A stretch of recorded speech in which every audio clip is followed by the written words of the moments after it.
раиси ҷумҳури Тоҷикистон ба Хайриддин Аҳтамов полковники кушташудаи тоҷик ордени Спитамен дараҷаи 1-ро дод. Ин орден барои ҷасорат ва мардонагӣ ҳангоми ҳимояи марз тақдим шуд. Хайриддин Аҳтамов сардори собиқи дастаи марзбонӣ дар ноҳияи Шамсиддин Шоҳин шаби 2 декабри соли гузашта ҳангоми як даргирӣ бо гурӯҳи 12 нафарии қочоқбарони афғон кушта шуд. Ин орденро Раҷабали Раҳмоналӣ, фармондеи нирӯҳои сарадии Кумитаи давлатии амнияти миллӣ рӯзи 22 феврал ба Гулнисон Нозим ва ҳамсари Аҳтамов супурдааст. Масъулони идораи марзбонӣ гуфтанд манзили зисти полковник низ таъмир шуда хонаро бо ҷиҳози замонавӣ таъмин кардаанд. ҳодисаи кушта шудани Хайриддин Аҳтамов аз пурсарусадотарин ҳодиса дар марзи Тоҷикистон дар соли гузашта буд.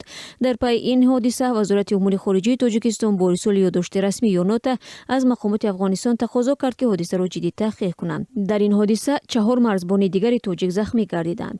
баъди ин ҳодиса Тоҷикистон 5 пулу як гузаргоҳи марзиро якҷониба ба Афғонистон баст ва дар гузаргоҳи марзии Панҷи поён ки як рӯи аслии воридоти молу маҳсулот ба Тоҷикистон аст ба вуруди шаҳрвандони кишвари ҳамсоя маҳдудият ҷорӣ кард.